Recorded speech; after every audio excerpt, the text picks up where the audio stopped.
केदारनाथ धाम हिंदू धर्म के सबसे पवित्र तीर्थ स्थलों में से एक है।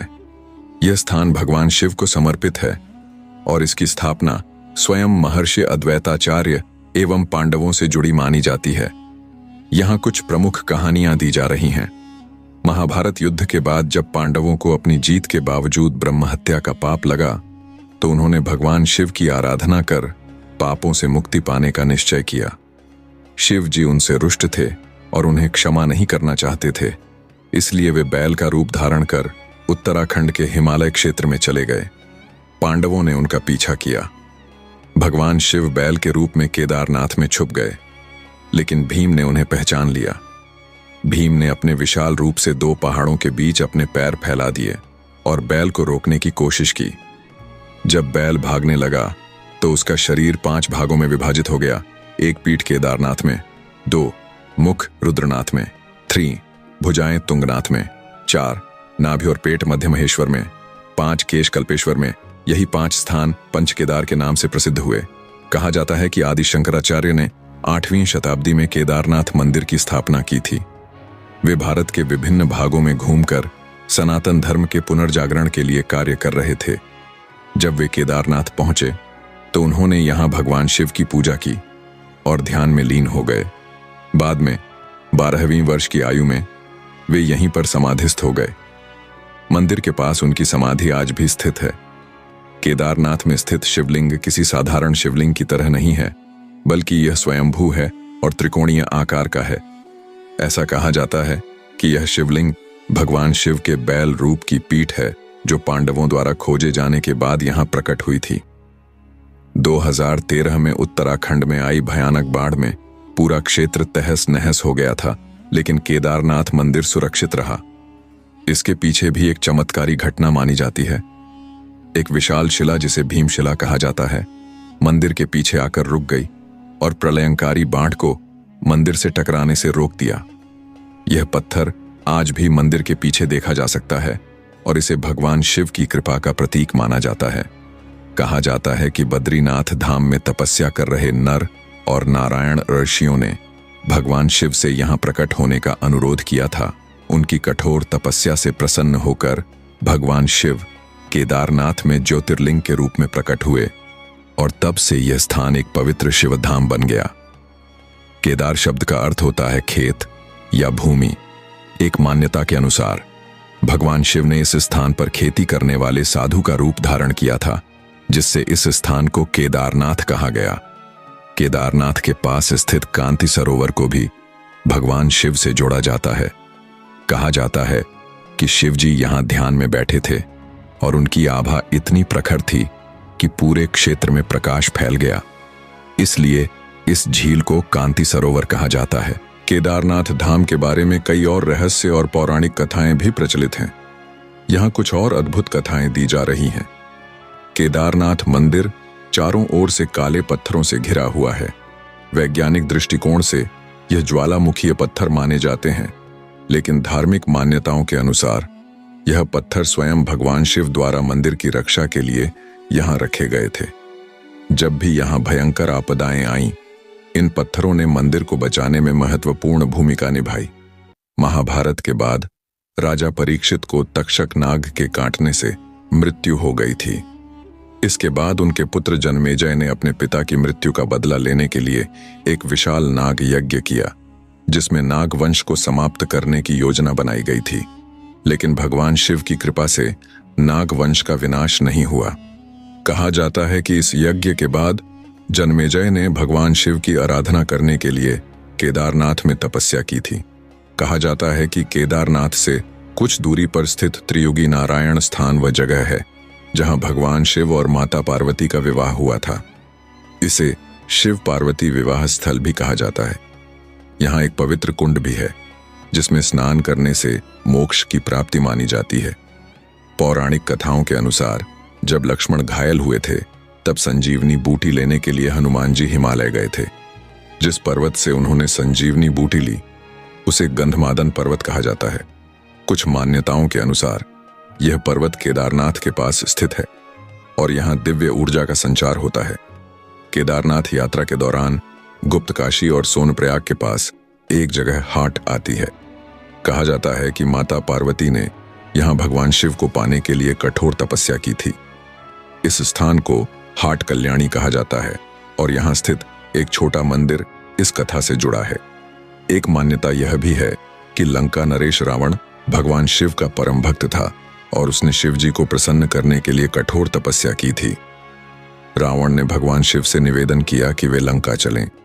भगवान शिव ने एक शिवलिंग के रूप में वहां जाने की अनुमति दी, लेकिन एक शर्त रखी कि यदि यह शिवलिंग एक बार भूमि पर रखा गया तो इसे दोबारा उठाना असंभव होगा। कहा जाता है कि शिवलिंग को भगवान विष्णु ने एक युक्ति से लंका पहुंचने से पहले ही उत्तराखंड में स्थापित करवा दिया और यही शिवलिंग केदारनाथ धाम में पूजित है।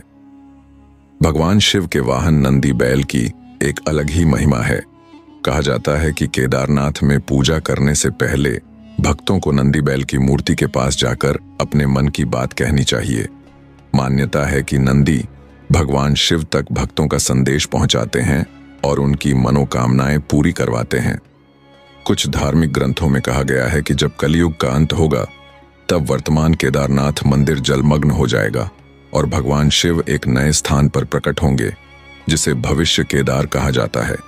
यह स्थान उत्तराखंड के चमोली जिले में स्थित माना जाता है। केदारनाथ के आसपास के पहाड़ों पर अघोरी सन्यासी और तांत्रिक साधना करते हैं। कहा जाता है कि यहाँ कई सिद्ध योगी और संत अपनी कठोर साधना से दिव्य शक्तियों को प्राप्त कर चुके हैं। कुछ मान्यताओं के अनुसार केदारनाथ मंदिर का सीधा संबंध कैलाश पर्वत से है। कई साधु और योगी यह दावा करते हैं कि केदारनाथ से एक अदृश्य ऊर्जा मार्ग कैलाश पर्वत तक जाता है, जिससे यह स्थान और अधिक शक्तिशाली और पवित्र माना जाता है। केदारनाथ धाम का इतिहास और रहस्य केवल धार्मिक मान्यताओं तक सीमित नहीं है, बल्कि इसके चारों ओर कई ऐसी घटनाएं और कथाएं भी हैं जो इसे और अधिक रहस्यमयी बनाती हैं। यहाँ कुछ और दिलचस्प कहानियां दी जा रही हैं। कुछ मान्यताओं के अनुसार केदारनाथ मंदिर का निर्माण स्वयं पांडवों ने किया था, लेकिन बाद में यह मंदिर समय के साथ लुप्त हो गया। 8वीं शताब्दी में आदि शंकराचार्य ने इसकी पुनः खोज की और इसका पुनर्निर्माण करवाया। कहा जाता है कि जब आदि शंकराचार्य यहाँ आए तो उन्हें एक दिव्य प्रकाश दिखाई दिया, जिसने उन्हें मंदिर की सही जगह तक पहुंचा दिया। केदारनाथ मंदिर एक अत्यंत ठंडे और बर्फीले क्षेत्र में स्थित है, लेकिन यहाँ के मंदिर की दीवारें और शिवलिंग हजारों सालों से बिना किसी विशेष देखभाल के भी सुरक्षित हैं। वैज्ञानिक भी यह समझ नहीं पाए हैं कि मंदिर की संरचना इतनी कठोर जलवायु के बावजूद कैसे टिकी हुई है। ऐसा माना जाता है कि केदारनाथ मंदिर पिछली कई शताब्दियों में कई बार बर्फ की मोटी परतों के नीचे दब चुका है, लेकिन जब जब यह बर्फ पिघली, मंदिर ज्यों का त्यों सुरक्षित मिला। यह घटना मंदिर की दिव्यता और चमत्कारी शक्ति को दर्शाती है। गुप्त काशी, जो केदारनाथ यात्रा के मार्ग में आता है, का नाम गुप्त और काशी शब्दों से बना है। मान्यता है कि भगवान शिव ने यहाँ पांडवों से छिपने के लिए निवास किया था। केदारनाथ क्षेत्र में कई साधु और योगी ध्यान और तपस्या करने के लिए जाते हैं। कुछ मान्यताओं के अनुसार यहाँ एक गुप्त द्वार भी है जो एक दिव्य लोक की ओर जाता है, लेकिन यह द्वार केवल सिद्ध योगियों के लिए ही खुलता है। कुछ कथाओं में यह भी कहा जाता है कि केदारनाथ में एक और शिवलिंग मौजूद है जो जल के भीतर छिपा हुआ है। यह शिवलिंग केवल कुछ विशेष अवसरों पर प्रकट होता है और पूजा करने से मोक्ष की प्राप्ति होती है। माना जाता है कि जब मंदिर के कपाट बंद किए जाते हैं तो अंदर से घंटियों और मंत्रों के स्वर सुनाई देते हैं।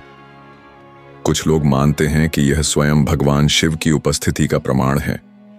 कई श्रद्धालुओं और साधकों ने यहाँ कुछ ऐसी दिव्य घटनाओं का अनुभव किया है जिन्हें विज्ञान भी नहीं समझा सकता, जैसे कि मंदिर के आसपास किसी अज्ञात शक्ति का एहसास, अदृश्य ध्वनियां और ध्यान में भगवान शिव के दर्शन। कुछ वर्षों में यह देखा गया कि मंदिर की दीवारों से हल्का जल रिसता है, लेकिन इसकी कोई स्पष्ट वैज्ञानिक व्याख्या नहीं हो सकी। भक्त इसे भगवान शिव का आशीर्वाद मानते हैं। रात्रि में कई बार केदारनाथ मंदिर के ऊपर आसमान में चमकती रोशनी देखी गई है। वैज्ञानिक इसे किसी प्राकृतिक घटना का परिणाम मानते हैं, लेकिन श्रद्धालु इसे भगवान शिव की उपस्थिति का संकेत मानते हैं। मान्यता है कि केदारनाथ के पास एक गुप्त गुफा है जहां भगवान शिव और माता पार्वती ने कुछ समय के लिए निवास किया था। यह गुफा अब भी खोजे जाने की प्रतीक्षा में है। कई साधु और योगी यहाँ वर्षों तक साधना करते हैं और कुछ लोगों का मानना है कि कुछ योगी अब भी यहाँ अदृश्य रूप में साधना कर रहे हैं और अमृतत्व प्राप्त कर चुके हैं। ये कहा जाता है कि केदारनाथ मंदिर के पास भगवान शिव का एक अदृश्य त्रिशूल है जो मंदिर और पूरे क्षेत्र की रक्षा करता है। यही कारण है कि यहाँ कितनी भी प्राकृतिक आपदाएं आए, मंदिर सुरक्षित रहता है। केदारनाथ धाम केवल एक तीर्थ स्थल ही नहीं बल्कि अनगिनत रहस्यों और दिव्य घटनाओं का केंद्र भी है।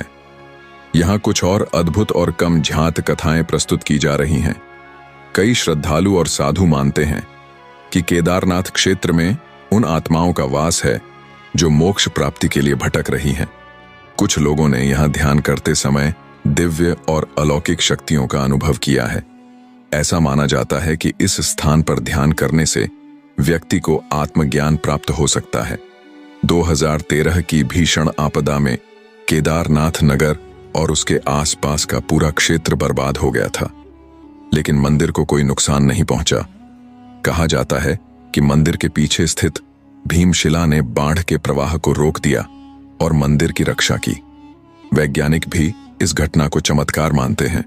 कहा जाता है कि केदारनाथ मंदिर में जो मूर्तियां स्थापित हैं वे अत्यंत प्राचीन हैं और इन्हें स्वयं देवताओं द्वारा स्थापित किया गया था। इनमें से कुछ मूर्तियां ऐसी हैं जिन्हें आज तक कोई भी हिला नहीं पाया है। केदारनाथ क्षेत्र में कई साधु और यात्री एक अनोखी ध्वनि सुनने की बात कहते हैं। यह ध्वनि अक्सर रात्रि के समय सुनाई देती है और ऐसा लगता है मानो कोई दिव्य शक्ति यहाँ उपस्थित हो। कुछ मान्यताओं के अनुसार केदारनाथ मंदिर में स्थित शिवलिंग पर ध्यान करने से व्यक्ति को भविष्य में होने वाली घटनाओं के संकेत मिल सकते हैं। कई साधु और आरसी यहाँ आकर शिवलिंग पर ध्यान लगाते हैं और दिव्य संदेश प्राप्त करने का दावा करते हैं। गुप्त काशी वह स्थान है जहां भगवान शिव ने पांडवों से छिपने के लिए निवास किया था। कहा जाता है कि यहाँ एक गुप्त गुफा है जहां भगवान शिव ने ध्यान लगाया था। यह गुफा आज भी रहस्यमयी बनी हुई है और साधु महात्मा यहाँ आकर साधना करते हैं। कहते हैं कि सप्तर्षियों ने यहाँ आकर भगवान शिव की घोर तपस्या की थी। उनकी साधना से प्रसन्न होकर भगवान शिव ने उन्हें ब्रह्म ज्ञान प्रदान किया। यह स्थान आज भी सिद्ध साधकों के लिए बहुत महत्वपूर्ण माना जाता है। कुछ कथाओं के अनुसार केदारनाथ धाम का संबंध केवल भगवान शिव से ही नहीं बल्कि भगवान विष्णु से भी है। कहा जाता है कि जब भगवान विष्णु योग निद्रा में चले जाते हैं तब भगवान शिव इस स्थान पर पूरे ब्रह्मांड की रक्षा करते हैं। मंदिर के बाहर स्थित नंदी की विशाल मूर्ति के कान में यदि कोई भक्त अपनी मनोकामना कहे तो वह सीधा भगवान शिव तक पहुंचती है। कई श्रद्धालु यह मानते हैं कि नंदी उनकी प्रार्थनाओं को शिव तक पहुंचाकर उन्हें आशीर्वाद दिलाते हैं। कुछ साधु और योगी यह मानते हैं कि केदारनाथ मंदिर के पीछे एक गुप्त स्थान है जिसे शिवलोक का प्रवेश द्वार कहा जाता है। यह द्वार केवल सिद्ध योगियों को ही दिखाई देता है और इसके माध्यम से वे भगवान शिव के लोक में प्रवेश कर सकते हैं। यहाँ की परंपरा के अनुसार भक्त शिवलिंग पर जल अर्पण करते हैं। कहा जाता है कि यह जल सीधे कैलाश पर्वत तक पहुंचता है जहां भगवान शिव इसका ग्रहण करते हैं। कई भक्तों ने यह दावा किया है कि उन्हें केदारनाथ यात्रा पर जाने से पहले भगवान शिव के दर्शन स्वप्न में होते हैं। कुछ लोगों को सपनों में यह भी बताया जाता है कि उनकी यात्रा सफल होगी या नहीं। जो लोग ध्यान और साधना के लिए केदारनाथ मंदिर के गर्भगृह में प्रवेश करते हैं वे यहाँ एक विशेष प्रकार की ऊर्जा का अनुभव करते हैं। कुछ भक्तों का मानना है कि इस ऊर्जा के प्रभाव से उन्हें अपने जीवन की कठिनाइयों का हल मिल जाता है। कई बार यह देखा गया है कि जब मंदिर के द्वार खोले जाते हैं तो अंदर सफाई पहले से ही हो चुकी होती है, जबकि कपाट बंद होने के दौरान वहां कोई नहीं जाता। यह घटना भक्तों के लिए भगवान शिव की उपस्थिति का प्रमाण मानी जाती है। 4 धाम यात्रा में बद्रीनाथ, केदारनाथ, गंगोत्री और यमुनोत्री शामिल हैं। इनमें केदारनाथ को सबसे रहस्यमयी और शक्तिशाली स्थान माना जाता है, जहां जाने मात्र से व्यक्ति के सभी पाप समाप्त हो जाते हैं। केदारनाथ केवल एक मंदिर ही नहीं, बल्कि योग और साधना का एक महत्वपूर्ण केंद्र भी है। यहाँ तपस्या करने वाले साधकों को अद्भुत अनुभव होते हैं और कुछ लोग तो कई वर्षों तक यहाँ ध्यान में लीन रहते हैं। शास्त्रों में कहा गया है कि जब प्रलय का समय आएगा, तब भगवान शिव इस स्थान पर अंतिम बार प्रकट होंगे और यहाँ से कैलाश पर्वत की ओर प्रस्थान करेंगे।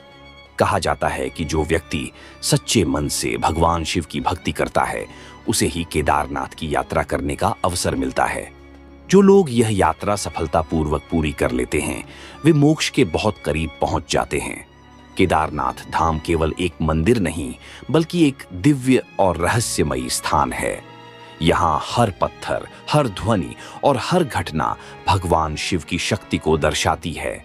यह स्थान भक्तों को अध्यात्म, भक्ति और मोक्ष की ओर ले जाने वाला एक पवित्र केंद्र है। क्या आप किसी और विशेष कथा के बारे में विस्तार से जानना चाहेंगे?